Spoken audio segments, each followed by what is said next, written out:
2026 সালের 28শে ফেব্রুয়ারি ভোরের আলো তখনও ফোটেনি। তেহরানে 3টি গোপন বৈঠক চলছিল। ইরানের সর্বোচ্চ নেতা আয়াতুল্লাহ আলী খামেনি তার শীর্ষ উপদেষ্টাদের নিয়ে বসে আছেন। হঠাৎ আকাশ ভেঙে পড়ল। ইসরায়েলি যুদ্ধবিমানের একটানা ঢেউ, তারপর বিস্ফোরণ, ধোঁয়া, ধ্বংস। কয়েক ঘন্টার মধ্যেই ইরানি রাষ্ট্রীয় গণমাধ্যম ঘোষণা করল আলী খামেনি নিহত। 44 বছরের ইসলামী প্রজাতন্ত্রের সর্বোচ্চ নেতা আর নেই। মধ্যপ্রাচ্য থমকে গেল। কিন্তু এই মুহূর্তটা বুঝতে হলে আমাদের ফিরে যেতে হবে একটু পেছনে, কারণ এই যুদ্ধ এক রাতে শুরু হয়নি। এর পেছনে রয়েছে দশকের পর দশক ধরে চলা শত্রুতা, কৌশল এবং ক্ষমতার এক জটিল লড়াই। আজ আমরা সেই পুরো গল্পটা বলবো, শুরু থেকে এখন পর্যন্ত, একদম সঠিক তথ্যের ভিত্তিতে। আর সবশেষে আমরা খুঁজব সেই একটি প্রশ্নের উত্তর, এই যুদ্ধে আসলে কে জিতছে। 1979 সালের আগে ইরান এবং ইসরায়েল ছিল পরম বন্ধু। হ্যাঁ, শুনতে অবাক লাগলেও এটাই সত্য। ইরানের তখনকার শাহ সরকার এবং ইসরায়েল উভয় দেশই আরব শক্তিকে নিজেদের জন্য সাধারণ হুমকি মনে করত। তারা ছিল একে অপরের কৌশলগত অংশীদার। এমনকি তেলের বিনিময়ে অস্ত্র বিক্রির স্পষ্ট নথিও আছে ইতিহাসে। কিন্তু 1979 সালে সবকিছু বদলে গেল। ইরানে হলো ইসলামী বিপ্লব, শাহ পালিয়ে গেলেন, ক্ষমতায় এলেন আয়াতুল্লাহ রুহুল্লাহ খোমেনি। মুহূর্তেই বদলে গেল দৃশ্যপট। তেহরানে ইসরায়েলি দূতাবাস বন্ধ করে সেখানে খোলা হলো ফিলিস্তিনি দূতাবাস। ইরানের নতুন রাষ্ট্রীয় মতাদর্শেই লেখা হলো ইসরায়েলকে মুছে দিতে হবে। সেদিন থেকেই দুই দেশ একে অপরের চোখে চোখ রেখে দাঁড়িয়ে আছে। সরাসরি যুদ্ধে না গিয়ে ইরান বেছে নিল এক ভিন্ন পথ। লেবাননে তারা গড়ে তুলল হিজবুল্লাহ, ফিলিস্তিনে পূর্ণ সমর্থন দিল হামাসকে, ইয়েমেনে অস্ত্র দিয়ে শক্তিশালী করল হুথিদের, আর ইরাকেও প্রভাব বিস্তার করল নিজেদের সশস্ত্র গোষ্ঠীর মাধ্যমে। এই পুরো নেটওয়ার্ককে বলা হয় প্রতিরোধের অক্ষ। চারদিক থেকে ইসরায়েলকে চাপে রাখার এক দীর্ঘমেয়াদী কৌশল। আর ইসরায়েল, তারাও কিন্তু চুপচাপ বসে থাকেনি। তারা ইরানের পরমাণু কেন্দ্রে একের পর এক সাইবার হামলা চালিয়েছে, সিরিয়ায় থাকা ইরানের সামরিক ঘাঁটিগুলো ধ্বংস করেছে, এমনকি ইরানের প্রভাবশালী সেনা কর্মকর্তাদের এবং তুখোর পরমাণু বিজ্ঞানীদেরও তারা গুপ্ত হত্যা করেছে। এই ছায়াযুদ্ধ চলছিল বছরের পর বছর, যা আপাতদৃষ্টে শান্ত মনে হলেও ভেতরে ভেতরে ছিল চরম উত্তপ্ত। তারপর এলো 2023 সালের 7 অক্টোবর। হামাসের হামলায় ইসরায়েলে প্রায় 1200 মানুষ নিহত হল। ইসরায়েল গাজায় যুদ্ধ শুরু করল, আর এই যুদ্ধ ধীরে ধীরে পুরো অঞ্চলকে টেনে নিতে শুরু করল এক ভয়াবহ সংঘাতের দিকে। 2024 সালের 1 এপ্রিল ইসরায়েল সিরিয়ার রাজধানী দামেস্কে ইরানি কনসুলেটে বিমান হামলা চালাল। এতে নিহত হলেন ইরানের বিশেষ বাহিনী কুদস ফোর্সের শীর্ষ কমান্ডার মোহাম্মদ রেজা জাহেদি সহ আরও কয়েকজন। ইরান এর প্রতিশোধ নিল 13 এপ্রিল। সেই রাতে ইরান সরাসরি ইসরায়েলের ভূখণ্ডে 300রও বেশি ড্রোন এবং ক্ষেপণাস্ত্র নিক্ষেপ করল।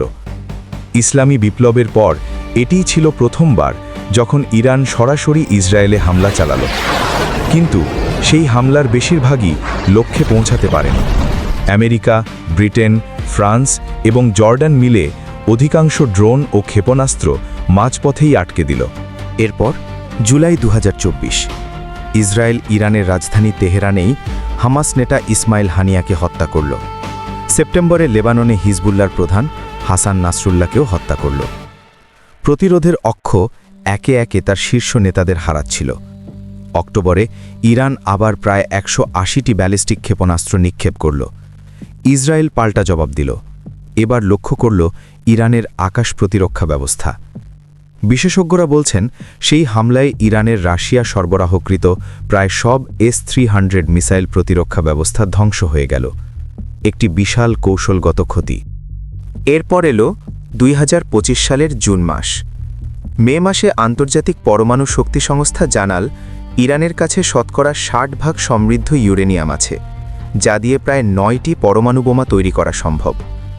জুনের 12 তারিখে সংস্থাটির পরিচালনা পর্ষদ প্রথমবারের মতো ইরানকে পরমাণু বাধ্যবাধকতা লঙ্ঘনকারী হিসেবে ঘোষণা করল। ঠিক তার পরদিনই ইসরায়েল আক্রমণ চালাল। 5টি ধাপে 200রও বেশি যুদ্ধবিমান, 300রও বেশি গোলাবারুদ এবং প্রায় 100টি লক্ষ্যবস্তু।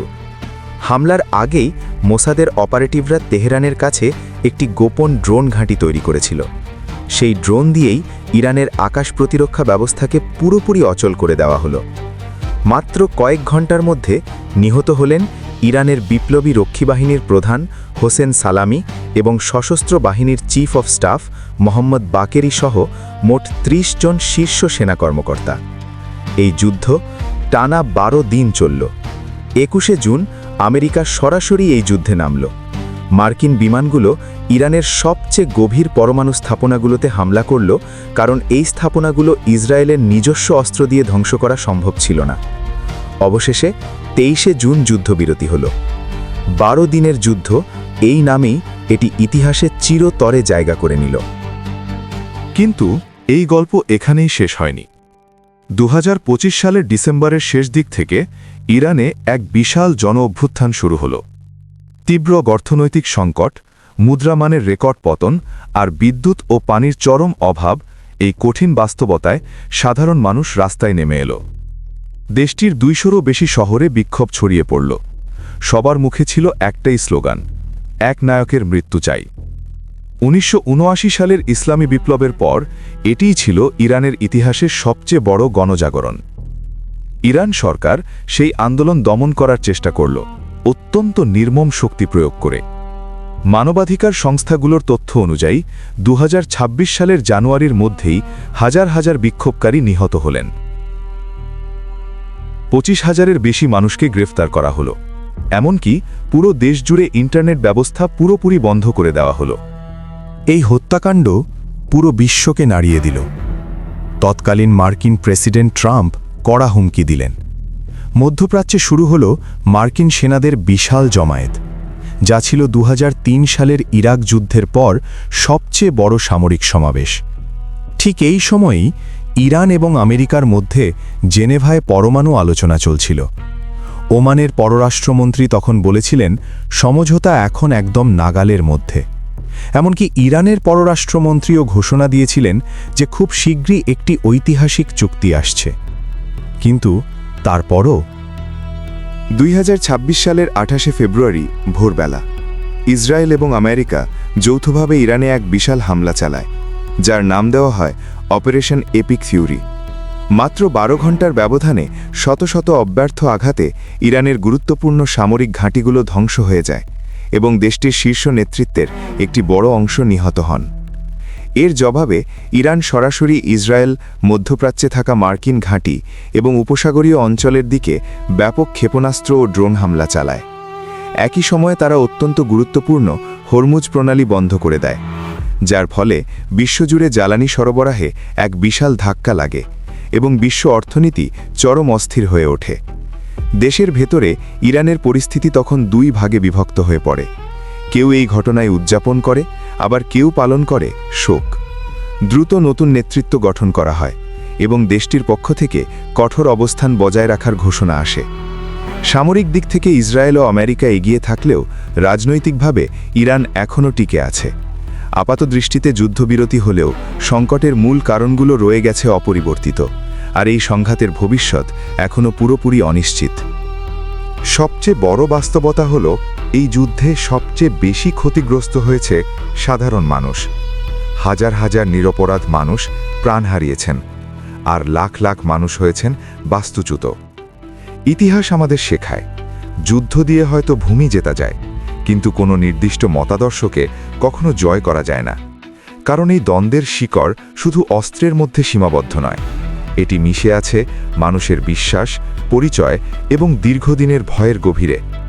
যদি এই বিশ্লেষণ আপনাকে নতুন করে কিছু ভাবিয়ে থাকে, আর যদি পৃথিবীর এমন সব গুরুত্বপূর্ণ ঘটনাগুলো নিজের ভাষায় বুঝতে চান, তবে আমাদের চ্যানেলটি সাবস্ক্রাইব করে রাখুন। আমরা চেষ্টা করি সঠিক তথ্য সহজ ভাষায় এবং গভীর বিশ্লেষণের মাধ্যমে আপনাদের সামনে উপস্থাপন করতে। পরবর্তী ভিডিওতে আপনাদের সাথে আবারও দেখা হবে। ভালো থাকবেন।